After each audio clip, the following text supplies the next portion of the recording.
Hello students, welcome back to commerce institute.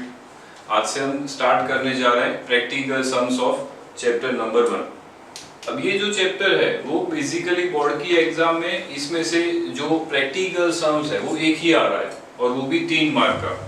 So ultimately हमें इस chapter के सिर्फ और सिर्फ शॉर्ट सम ही सॉल्व करना है। अब देखो, जो क्वेश्चन नंबर 3 दिया हुआ है एक्सरसाइज में, उसमें टोटल 11 शॉर्ट सम्स हैं। तो 1 बाय 1 हम सारे सॉल्व कर रहे हैं। First, a partner withdraws identical amount at the end of each month from the firm. At the end of the year, his total annual drawing is 12,000 and 12% interest is chargeable on drawing। और यहाँ पे हमें interest drawing का calculate करना है। अब देखो, यहाँ पे 2 टर्म्स आ सकते हैं कि जो भी ड्राइंग है वो in the beginning of the month भी हो सकता है और eight the end of the month भी हो सकता है। क्लियर?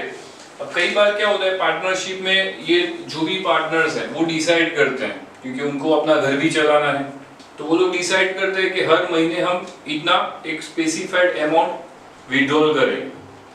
अब वो मंथ के बिगिनिंग में भी हो सकता है और मंथ के एंडिंग में भी हो सकता है।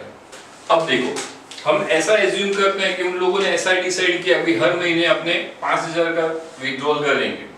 अब मान लो कि in the beginning of each month है, उसका मतलब क्या हुआ कि अप्रैल महीने के बिगिनिंग में वो लोग 5,000 लेंगे, मई महीने के बिगिनिंग में वो 5,000 लेंगे, जून महीने के बिगिनिंग में 5,000 लेंगे, similar through out the year. अब देखो, अप्रैल महीने के बिगिनिंग में जो 5,000 लिया हुआ है तो उस पे इंटरेस्ट काउंट होना स्टार्ट हो जाएगा अप्रैल से ही। तो अप्रैल से लेके टोटल मार्च, मतलब हमें वो जो 5,000 का ड्रॉइंग है उस पे 12 महीने का इंटरेस्ट देना पड़ेगा। उसके बाद मई के बिगिनिंग में जो ड्राइंग किया होगा तो उसका इंटरेस्ट मई से स्टार्ट होके मार्च तक देना पड़ेगा, मतलब 11 महीने। Then after 10, 9, 8, 7, 6, 5, 4, 3, 2, 1। सो टोटल इसका होगा 78। Clear? The next part is eight the end of each month. अगर उन्होंने ड्राइंग किया है तो क्या फर्क पड़ेगा।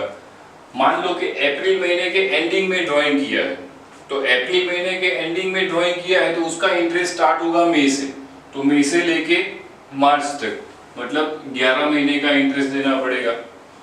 अब मई के एंडिंग में ड्राइंग किया है तो उसका इंटरेस्ट स्टार्ट होगा जून से लेके मार्च तक, मतलब 10 महीने का। सिमिलर वे 9, 8, 7, 6, 5, 4, 3, 2, 1 and लास्ट में dash. So the total of this will be 66। तो इससे हम ये फॉर्मूला बना सकते हैं। क्लियर? कि अगर आपका जो ड्राइंग है वो बिगिनिंग ऑफ द मंथ है। अब यहाँ पे एक चीज ये ध्यान में रखना है कि हमें मंथली ड्राइंग की जो अमाउंट है वो यहाँ पे लिखनी है, एनुअल नहीं, दोनों सिचुएशन में। क्लियर? अगर बिगिनिंग में है तो मंथली ड्राइंग इनटू 78/12। 78 कहां से आया? ये वाला। और एंडिंग में है तो 66/12 एंड इनटू रेट। क्लियर? अब ये वाले सब में देख रहे हैं अपने कि भाई उसने ड्राइंग कब किया है, बिगिनिंग में या एंडिंग में। तो यहाँ पे इट वाज क्लियरली मेंशन कि उसने eight the end of each month drawing किया है, मतलब ये वाला फॉर्मूला लगेगा। क्लियर? अब देखो, उसका जो ड्राइंग है वो एनुअल दिया हुआ है आपको, annual drawing of ₹12,000। But as we have discussed, हमें कौन सा चाहिए? मंथली ड्राइंग चाहिए। तो इसका मंथली ड्राइंग कितना होगा? तो इसको 12 से डिवाइड कर देंगे, so it will be 1,000 rupees. अब at the end of the month है तो ये वाला फॉर्मूला अप्लाई करेंगे, interest on drawing is equal to monthly drawing into 70, ending में है तो 66/12 एंड इंटू रेट अपॉन 100। तो मंथली ड्राइंग आया 1,000, 66/12 and the rate is also 12%. So 660 rupees is your answer. Moving towards our second sum. अब देखो second sum में क्या है, तो यहाँ पे हर एक सम में आपको क्वेश्चन जो है वो परफेक्टली रीड करना है। हर एक क्वेश्चन डिफरेंट है, क्लियर? आपको क्वेश्चन समझना है and then after we have to follow. अब देखो यहाँ पे क्या है, Amrita and Divya are partners of the firm, their capital ratio is 3:2।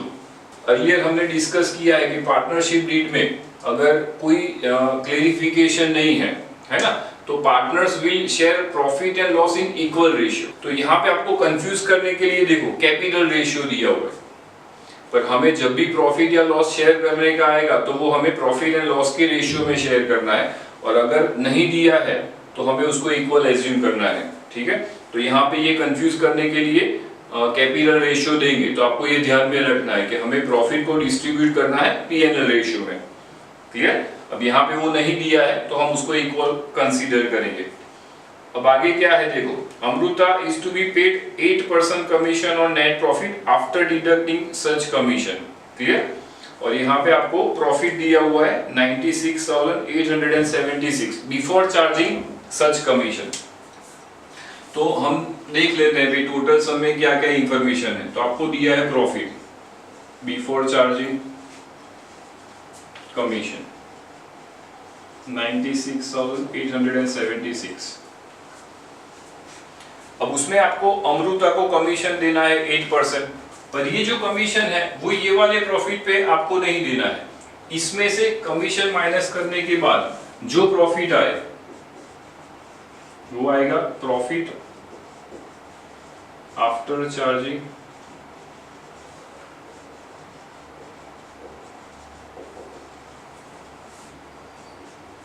Clear? ये जो प्रॉफिट है उसमें से हमें अमृता को कमीशन देना है, और अमृता का कमीशन माइनस करने के बाद जो प्रॉफिट बचे उसका 8% कमीशन हमें अमृता को देना है। मतलब ये 8% ये वाली अमाउंट पे काउंट होगा। अब ये वाली अमाउंट हमें नहीं पता है तो हम क्या करेंगे, इसको 100 एज्यूम कर लेंगे, है ना।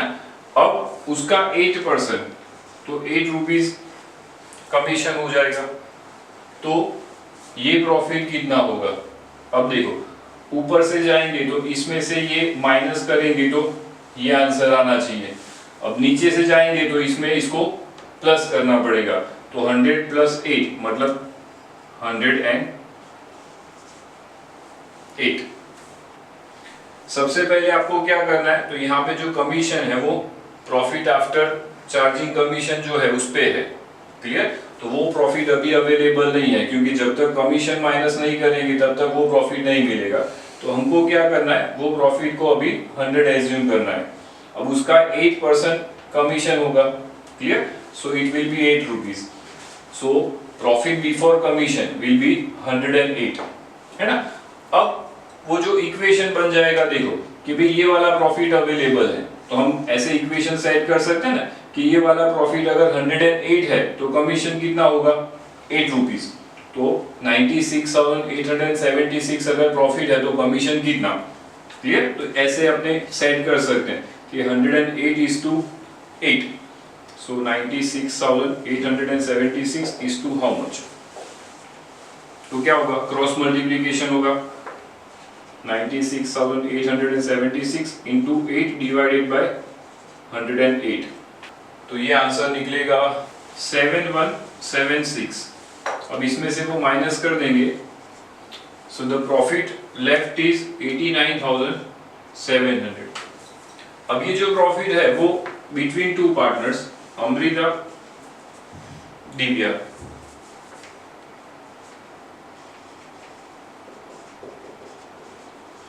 इन दोनों में प्रॉफिट शेयरिंग रेशियो में डिस्ट्रीब्यूट होगा, which is not given in this sum, so we will assume that they will share the profit and loss equally.